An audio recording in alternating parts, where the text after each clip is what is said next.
안녕하세요. 사법연수원 36기 노블 정창래 변호사입니다.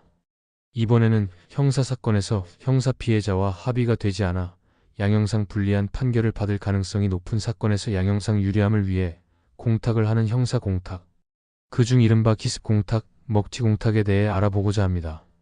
이에 폐해를 막기 위해 이번에 형사소송법과 공탁법에서 개정이 되어 곧 시행을 앞두고 있습니다.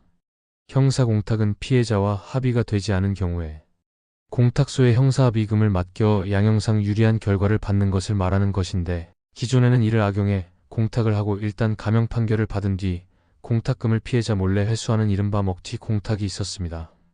또 기습 공탁이라고 하여 판결 선고가 임박한 시점에 공탁을 하여 법원에서 미처 피해자의 의사를 확인하지 못한 채 이를 감형 사유로 하여 판결을 하는 것을 기습 공탁이라고 말합니다.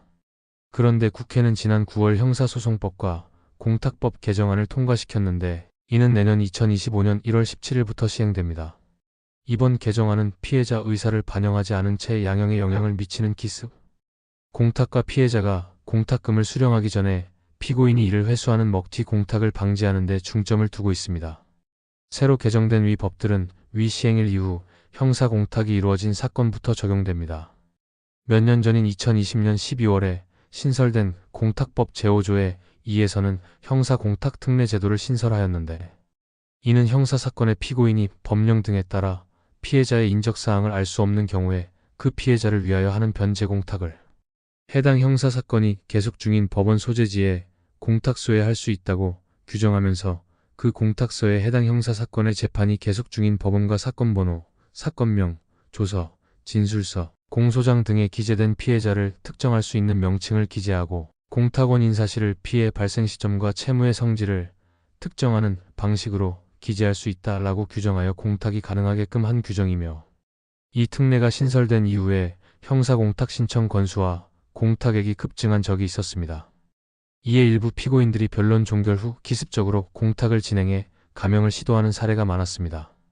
이번에 개정되어 내년에 적용될 공탁법 조항에 따르면 제9조 2에서 공탁금 회수는 피해자가 동의하거나 공탁금을 확정적으로 수령하지 않겠다는 의사를 밝힌 경우, 혹은 무죄 판결이나 불기소 결정이 났을 경우에 가능합니다. 이때는 기소유예는 제외합니다. 또 형사소송법 제294조의 5에서 형사공탁 시 법원은 반드시 피해자의 의견을 들어야 하는데, 피해자가 사망한 경우 유족의 의견을 청취하며 특별한 사정이 있을 때만 예외를 인정합니다. 이번 공탁법과 형사소송법 개정으로 먹튀 공탁과 기습 공탁으로 인한 피해자 권리 침해를 원천적으로 막을 수 있을 것으로 보입니다. 이처럼 피해자와의 합의가 되지 않는 경우에 공탁이 어렵게 되면서 변호인의 역할이 더 중요하게 될 것으로 보입니다. 형사 피해자는 법원의 허가가 있지 않는 이상 연락처가 공개되지 않아 피고인 입장에서는 더더욱 합의를 하여 양형상 감형을 받을 필요성이 큰데, 서로 간의 감정이 좋지 않은 경우는 아예 연락 자체를 할 수 없는 경우가 많습니다. 위에서 설명한 것처럼 형사공탁이 까다롭게 되는 경우 변호인을 통하여 변호인에게만 연락처를 공개하고, 피고인은 변호인을 통하여서만 피해 변제를 통한 합의가 가능하게 될 것입니다. 이상 개정되어 새로 시행되는 공탁법, 형사소송법상 형사공탁에 대해 알아보았습니다. 노블 정창래 변호사는 사법연수원 36기로 경력 17년 이상이며 이미 2011년에 대한변협 형사 전문으로 등록한 바 있습니다. 고정 댓글에 있는 031-522-100 대표 번호로 문자 수신과 전화가 24시간 가능합니다.